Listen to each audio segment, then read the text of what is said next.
berebut dunia sampai lupa akhirat. Kaki pak, kaki dua tu. Kaki dua.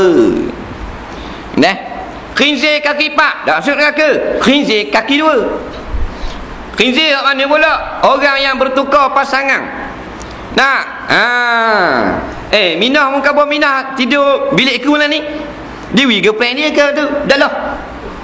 Faham tak? Boleh bertukar pasangan. Bertukar pasangan ni kata ulama adalah perangai babi. Faham?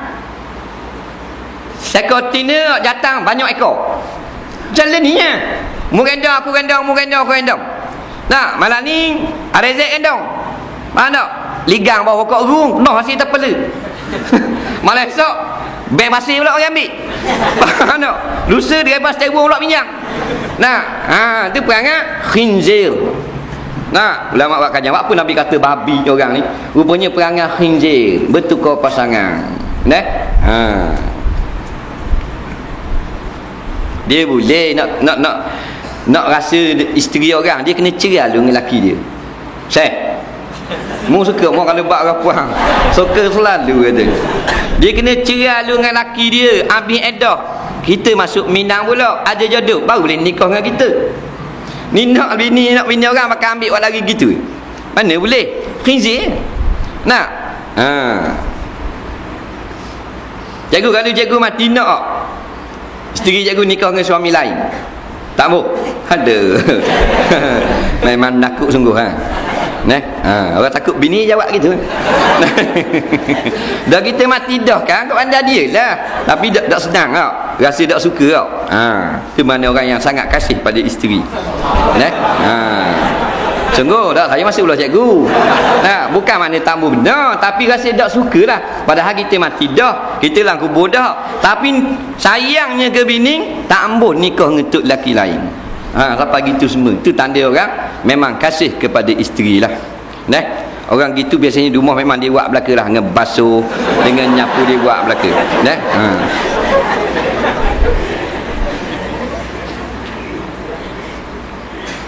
Dan akhirat pula Nabi khabar segala macam hakikat mak nenek, bak dunia bak akhirat kita terima belaka Rasulullah kan. Dan bahawasanya tiada diterima iman seorang melainkan membenarkan akan barang yang dikhabarkan. Berarti kata wallahu a'lam. Tengok soalan sikit. Amalan tidur basuh kaki sunnah ke atau adab? Jawabnya adab yang baik. Adab yang baik. Dia bukan sunnah. Tak sebut dalam sunnah siapa yang tidur hendaklah pergi basuh kaki. Dalam sunnah kata mengambil wuduk. Dalam ambil wuduk dia ada bersih kaki. Dia ada bersih kaki tak? Jadi tak payah Nabi kata basuh kaki pula. Sebab Nabi pesan nak tidur ambil wuduk. Ambil wuduk takkan tak basuh kaki. Basuh dah. Jadi tak payah pesan basuh kaki. Jadi kalau kita tak ambil ambil wuduk pun nak basuh kaki saja. Adab yang baik. Tapi sunnahnya ambil wuduk.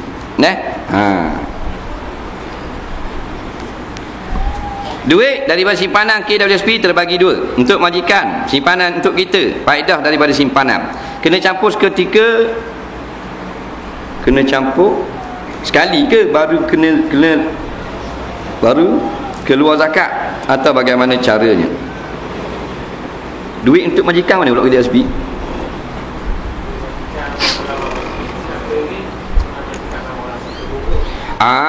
Bukan untuk majikan. Majikan we ke kita. Di sini untuk majikan.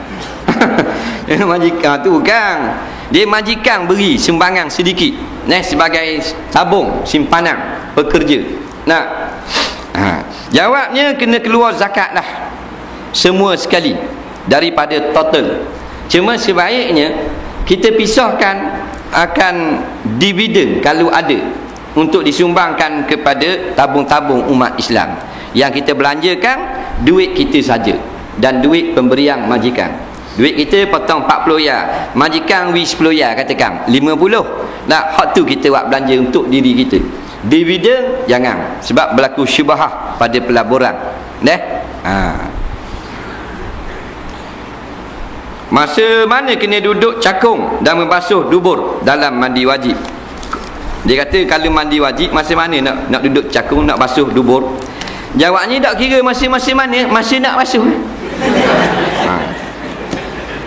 Sebab makna mandi sailanul ma' ala jami'il badani, meratakan air kepada sekalian tubuh, makna zahir, biniyatin, dengan niat. Maka kalau kita nak start mandi, nak basuh tubuh dulu, maka masa tu duduk cakung. Tak boleh nak basuh kediang, mandi cangok, mandi diri dulu, tak ada apa-apa. Sampai masa nak basuh celah tu, duduk tinggal. Dan belah diri tak boleh. Kalau boleh mujur, sebab punggung kita ni dia macam tayar. Bila kita berdiri, dia takut gitu. Dan celah ni nak gonyah mana? Nak tangan kayu ru. Tak? Jadi duduk tinggal, dia terbuka secara automatik. Automatik tu kita gonyah. Wisapa air dia kira zahir. Tak? Waktu mandi belah cacang saja junub, pada adatnya tak sah. Tak? Celah ni gonyah mana? Kena duduk. Duduk tu dia akan terbuka sendiri, jangan kita buka. Kita buka jadi cerita lain pula.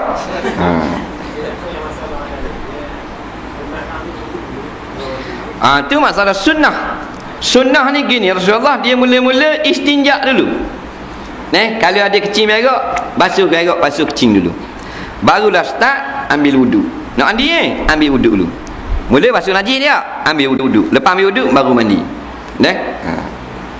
Dalam sebuah rumah ada 6 orang, 3 daripadanya buat akikah.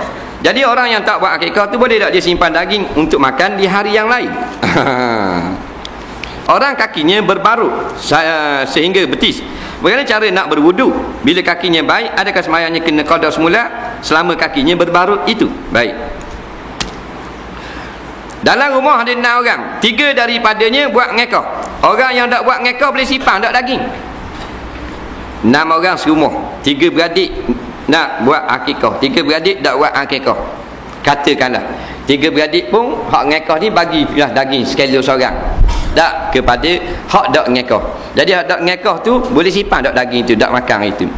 Jawabnya, hak buat ngekah tu pun boleh simpan daging, tak ada apa-apa.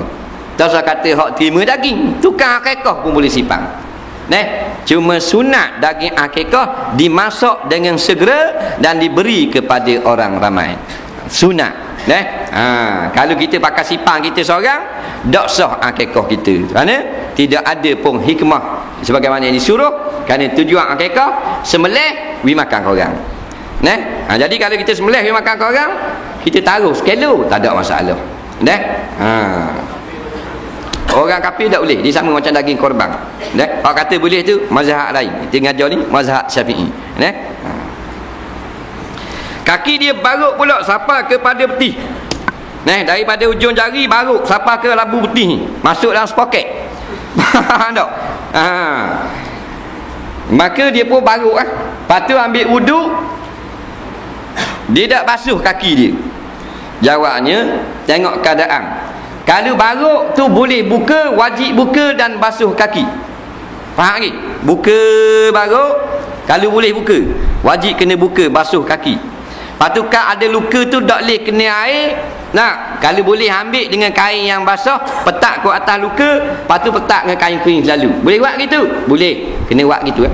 Tak boleh kena air sikit pun, barulah tayammum. Tak boleh buka baluk sebab seming atau mozek. Dah kira dah pasal parak kan, mozek terus. Umpamanya sebulan baru boleh buka. Jawabnya, ambil wudu, basuh muka, basuh tangan, basuh kepala, basuh telinga, lepas tu nak basuh kaki, ada seming. Situ kita tayammum. Tepuk tangan di debu, sapu muka, niat tayammum, ganti basuh kaki. Tepukkan lagi tangan kanan sampai siku, tangan kiri sampai siku. Habis tayammum, sambung basuh kaki belah kiri. Pasal seming kaki belah kanan ni. Selesai semayang, tak payah qada. Anggota yang tayammum berbaluk, apa tu? Kena qada. Kena qada. Sebab tak terangkat apa-apa dia.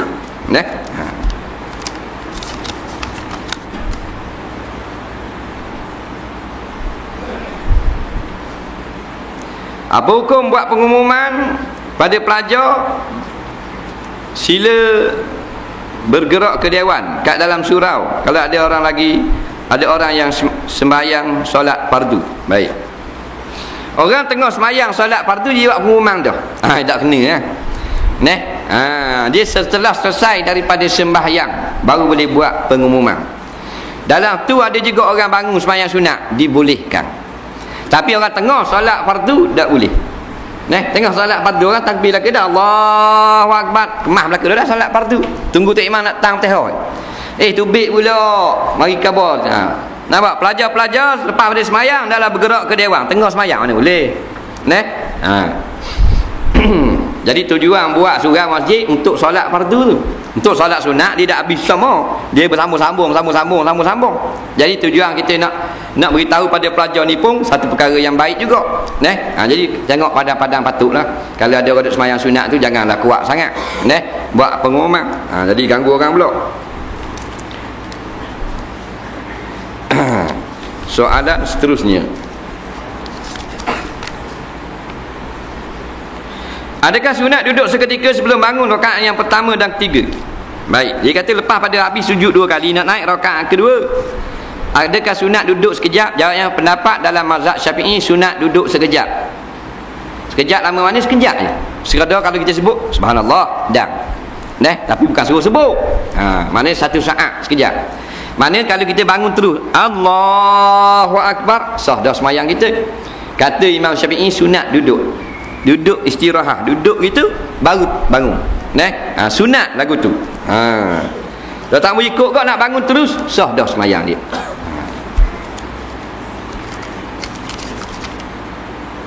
Kalau kita sujud anggota yang perlu kena pada lantai, tapak kaki perlu ke? Ya. Kaki kita kena lipat gitu. Tapak kaki. Jadi kalau kena sekurang-kurangnya sebutun jari kita lipat, sah dah semayang kita. Jadi kalau gini pendapat yang muktamad tak sah. Gini balik awal. Kena lipat sedikit. Nampak? Kena perut anak jari ni. Tumit tak wajib nak buat. Mana tumit nak buat gitu.